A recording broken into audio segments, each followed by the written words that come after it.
ഞാൻ ഒന്ന് കല്യാണം കഴിക്കാം, നിങ്ങൾ എൻ്റെ കൂടെ ഒന്ന് കിടക്കുമെന്ന് പറഞ്ഞാൽ തലയ്ക്കകത്ത് ആള് താമസമുള്ള ഒരു സ്ത്രീയും വരത്തില്ല.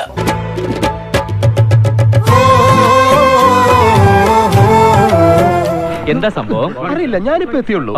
ഇന്നും കിട്ടിയില്ലേ? കിട്ടി. എന്തായിരുന്നു വിഷയം? Flash back.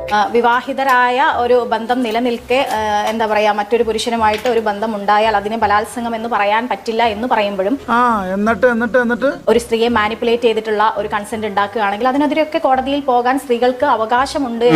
മഹത്തായ ചിന്താഗതി. അത് നല്ല വിചാരമായി പോയി. ഭർത്താവുമായിട്ട് ഒരുമിച്ച് ജീവിക്കാത്ത സ്ത്രീകളുണ്ട്, പക്ഷേ ഡിവോഴ്സ് ആയിട്ടുണ്ടാവില്ല. എങ്ങനെയുണ്ട് എന്റെ ബുദ്ധി? മാഡം പറഞ്ഞു, ഷഹനാസ് മാഡം പറഞ്ഞു സ്ത്രീയെ മാനിപ്പുലേറ്റ് ചെയ്യുന്നു. അങ്ങനെ എങ്ങനെയാ മാനിപ്പുലേറ്റ് ചെയ്യുന്നത്? സത്യം ഞാൻ തുറന്നു പറയട്ടെ, എനിക്കൊന്നും അറിയില്ല. കാര്യമില്ല. സ്ത്രീ എന്ന് പറഞ്ഞാൽ എന്താ? ചരിത്രം അങ്ങനെയാണോ പറയുന്നത്? ജൂലിയസ് സീസറെ ആരാ മാനിപ്പുലേറ്റ് ചെയ്തത്? ക്ലിയോപാട്ര അല്ലേ? സിലബസ് ഇല്ലാത്തൊന്നും ചോദിക്കണ്ട, ഇരിക്കവിടെ. പുരുഷനും സ്ത്രീയും നമ്മുടെ രാജ്യത്ത് ഈക്വൽ ആണ്. ഈ പുരുഷൻ കാലം മാറുമ്പോഴാണല്ലോ ഇവിടെ വഞ്ചനയുടെ അംശം വരുന്നത്.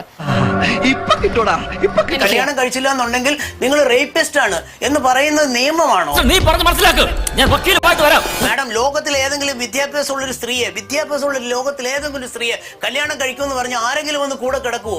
ഇപ്പോഴല്ല നിന്റെ മുഖം വവ്വാല് ചപ്പിയ പോലെ എവിനായത്. എന്താ അണ്ണാക്കിലൊരു പ്രാണി. സ്ത്രീയെ പ്രണയിച്ച് കല്യാണം കഴിക്കാമെന്ന് പറയുന്നു, പല രീതിയിൽ വാഗ്ദാനങ്ങൾ നൽകുന്നു. അവരുമായിട്ട് സെക്സിൽ ഏർപ്പെടുമ്പോ ആ സ്ത്രീക്ക് തന്നെ അറിയില്ല സെക്സ് എന്താണെന്ന് അറിയാത്ത ഒരു സ്ത്രീ. എന്താണ് ബുദ്ധി ഈ തല വെളി കാണിച്ച് അടക്കല്ല വേണ്ടാണ്. വൈൽഡ് സെക്സ് ആണ് എനിക്ക് താല്പര്യം എന്ന് പറഞ്ഞുകൊണ്ട് ഒരു സ്ത്രീയെ കീഴ്പ്പെടുത്തുന്ന ഏത് റൂട്ടിലേക്കാ വണ്ടി തിരിക്കണേന്ന് എനിക്കിപ്പോ മനസ്സിലായി. ഒരു മനുഷ്യനെ കുറിച്ച് ഞാനിപ്പോൾ കേട്ടുകൊണ്ടിരിക്കുകയാണ്. നമ്മുടെ കേരളത്തിൽ തന്നെയുള്ള വിധി തന്നത് ഒരു സ്ത്രീയാണ്, ജസ്റ്റിസ് നാഗരത്നയും ജസ്റ്റിസ് ഉജ്വൽ ഭുയാനും. അത്രക്കുള്ള ബുദ്ധിയൊന്നും അതിനില്ലല്ലോ. ഷഹനാസ് പറഞ്ഞ പോലത്തെ അനുഭവങ്ങൾ എല്ലാ പക്ഷത്തും ഉണ്ടായിട്ടുണ്ട്. ലൈംഗിക അവയവങ്ങൾ ദ്രവിപ്പിച്ച് ഷാരോനെ കൊല്ലുമ്പോഴും ഗ്രീഷ്മയും അവനോട് ലൈംഗികത അടക്കമുള്ള കാര്യങ്ങൾ ഏർപ്പെട്ടിരുന്നു. ദൈവമേ, മൂർഖനെയാണല്ലോ ചവിട്ടിയത്. ഷഹനാസ് പറഞ്ഞ ഒരു കാര്യത്തിന് ഞാൻ റിപ്ലൈ പറയാം. ആ ഡോക്ടർ ഓമന എന്ന് പറഞ്ഞ ലേഡിക്കെതിരെ ഒരു കേരള പോലീസ് എടുത്തൊരു കേസുണ്ട്. അതിന്റെ ഫാക്സ് അറിയാമോ? ഒരുത്തരം കൊണ്ട് 16 അവന്റെ ബോഡി കട്ടിയിട്ട് ഫ്രിഡ്ജിനകത്ത് കയറ്റി ഡിസ്ട്രോയ് ചെയ്ത്. അവർ സ്ത്രീ അല്ലേ? അത് ഡിഫെൻഡ് ചെയ്യൂ. അപ്പൊ അവർ ദുർബലയാണോ? അതൊന്നും എനിക്കറിയാൻ മേല. ഇങ്ങനെ എന്തെങ്കിലുമൊക്കെ പറയുമ്പോഴേ എന്റെ മനസ്സിനൊരു സന്തോഷം ഉണ്ടാവുള്ളൂ. ഞാൻ എന്റെ സന്തോഷം നോക്കിയപ്പോൾ ജനറലൈസ് ചെയ്ത് മര്യാദയുള്ള പുരുഷനുണ്ട്, മര്യാദയുള്ള സ്ത്രീയുണ്ട്, തെമ്മാടിത്തരമുള്ള സ്ത്രീയുണ്ട്, തെമ്മാടിത്തരമുള്ള പുരുഷനുണ്ട്. ഇത് രണ്ടും നമ്മൾ കാണണം. എല്ലാം പറഞ്ഞു കൊടുക്കണേ. 100% ഞാൻ യോജിക്കുന്നു. മാന്യതയുള്ള അന്തസ്സുള്ള സ്ത്രീകൾ എത്രയോ പേരുണ്ട്. അവരാരെങ്കിലും ഇങ്ങനെയൊക്കെയുള്ള കാര്യങ്ങൾ സപ്പോർട്ട് ചെയ്യും. വിദ്യാഭ്യാസമുള്ള ഒരു സ്ത്രീ അതിന് തയ്യാറാവത്തില്ല. എന്തോ കുത്തി പറയുന്ന പോലെ എനിക്ക് ഫീൽ ചെയ്യുന്നുണ്ട് കേട്ടോ. വിദ്യാഭ്യാസമുള്ള ഒരു സ്ത്രീ അതിന് തയ്യാറാവത്തില്ല. എന്നെ ഉദ്ദേശിച്ചാണ്, എന്നെ തന്നെ ഉദ്ദേശിച്ചാണ്, എന്നെ മാത്രം ഉദ്ദേശിച്ചാണ്. ഇതെന്റെ കൂടെ സ്നേഹമാണെന്ന് പോയി കിടന്നിട്ട് അവന്റെ കൂടെ ലൈഫ് എൻജോയ് ചെയ്ത് തിരിച്ചു വന്നിട്ട് അവനെ പിടിച്ച് ജയിലിനകത്താക്കുന്ന മാന്യതയാണോ? ഒരു ഉപ്പ് സോഡ ഉപ്പിത്തിരി കൂടുതലിട്ടോ. ഷഹനാസ് ഇതിലെ കാണുന്നത്. പിന്നെ ഞാൻ അത് കണക്കെടുത്ത് നോക്കൂ, എത്രമാത്രം സ്ത്രീകളെ ആക്രമിക്കുന്ന ആളുകൾ ആരാണ്? ഞാനല്ലേ ആദ്യം കണ്ടത്, പിന്നെ പത്രത്തിലൊക്കെ വന്നല്ലോ. ഇവിടെയാണ് ഇവിടെ ഭരണഘടനാ ലംഘനം, ചൈന ഭാഷ പറയുന്നോടാ. ഭരണഘടനാ ലംഘനം ഉണ്ടാകുന്നത്. നടക്കുന്ന എല്ലാ പീഡന കേസിലും രാഹുൽ മാങ്കൂട്ടം എന്നുള്ള പേര് എടുത്തിടുന്നത് ആരാണ് എന്ന് നമുക്ക് ശ്രദ്ധിച്ചാൽ മനസ്സിലാകും.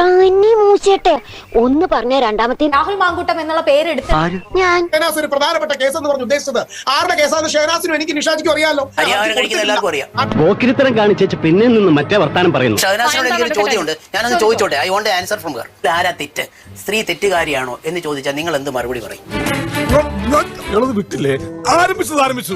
ഇനി പറഞ്ഞിട്ടെന്താ കാര്യം? നമുക്ക് വേറെല്ലാം പറയാം. മറുപടി തരണം മാഡം. അവര് kindly give an answer to this. അവര് ഞാൻ പറയാണ്, അവർ ഞാൻ പറഞ്ഞുകൊണ്ടിരിക്കുകയാണ്. അതായത്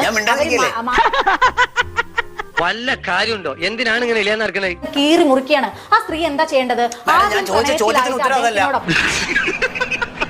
ഒരു നല്ല ഡയലോഗ് പറയാൻ വന്നതാ, മറന്നുപോയി.